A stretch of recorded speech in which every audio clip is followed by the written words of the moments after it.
I thank you all for being here today. I'm looking here and I can tell you, this is what anti-fascism looks like. Yay! This is what the working class looks like. Yay! I used to live just up the road and I'm so proud to be back in Harrow today. And I want to thank Pete and Pamela and Sheila and everyone else who organized this protest today. And I want to tell you all that we are not alone, because right now there are thousands of people in Walthamstow, in North Finchley, in Brentford, in Birmingham, in Newcastle, in every corner of this country. People are coming out to say no to the fascists. I know it's the most cliched way to start a speech, but I want to start with some definitions, because the media won't do it. What we have seen in the last week or so have been Islamophobic pogroms. They have been expressions of fascist terror. When people are setting fire to hotels with refugees inside them, when they are attacking mosques, when they are breaking into people's homes, when they are pulling off hijabs and throwing acid on Muslim women, they are fascists. And one of their instigators, Tommy Robinson, is a fascist, and we have to make sure that we label them as such. And let's not forget that what we've seen in the last week is directly a product of them feeling emboldened after Tommy Robinson's march in Trafalgar Square.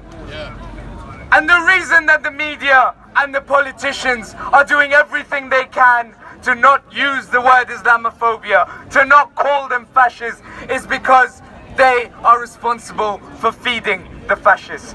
It was the British state's persecution of the war on terror, the devastation of Afghanistan, Libya, Syria, Iraq, and their support for Israel's ongoing genocide in Gaza that has been the primary driver of Islamophobia. Their attacking of Muslims as justification for these wars, and to attack those who spoke out against them, has laid the basis for the racism and the fascism that we're seeing today. The refugees that were created by those wars, who are now seeking safety in this country, have constantly been scapegoated for the austerity that they have inflicted on working people for the last 2 decades. We remember you, Tony Blair, saying that Muslims are incompatible with modern society.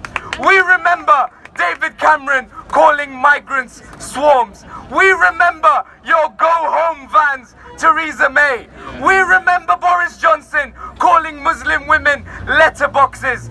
We remember Rishi Sunak's Stop the Boats and Suella Braverman calling us terrorist sympathizers. I forgot about Liz Truss, but she couldn't outlast the letters. And we remember Keir Starmer saying that he wanted to send Bangladeshis back and that Rwanda wasn't good enough.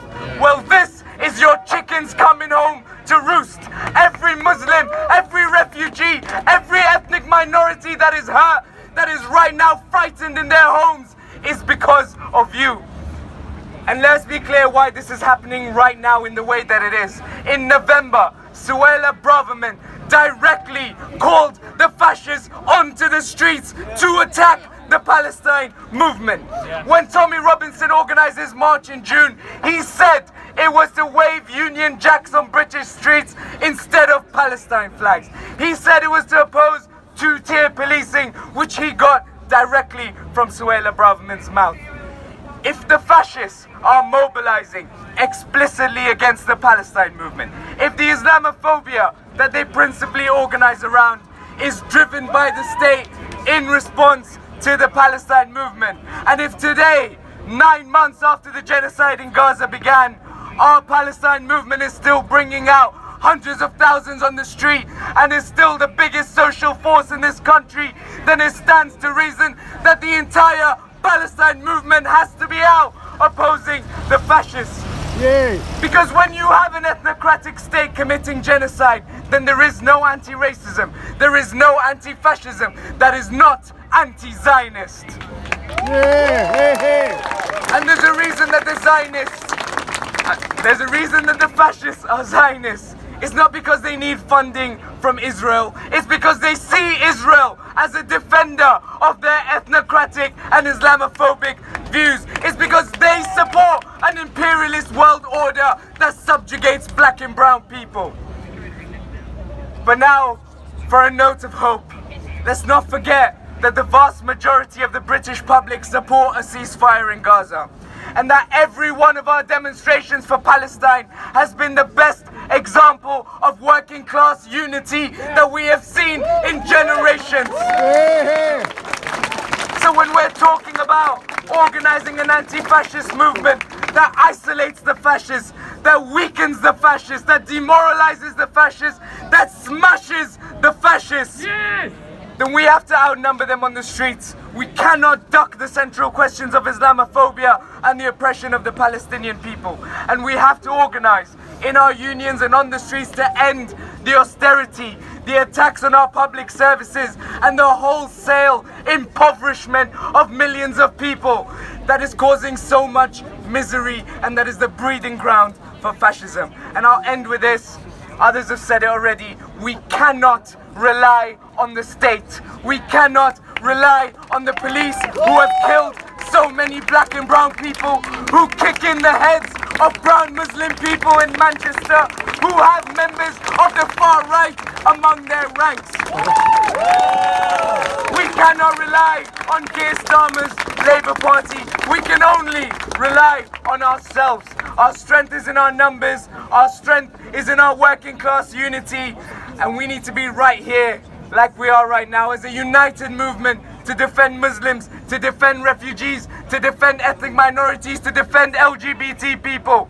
And together, we will smash the fascists. We will defeat them. We will defeat this rotten system. And we will win. Solidarity!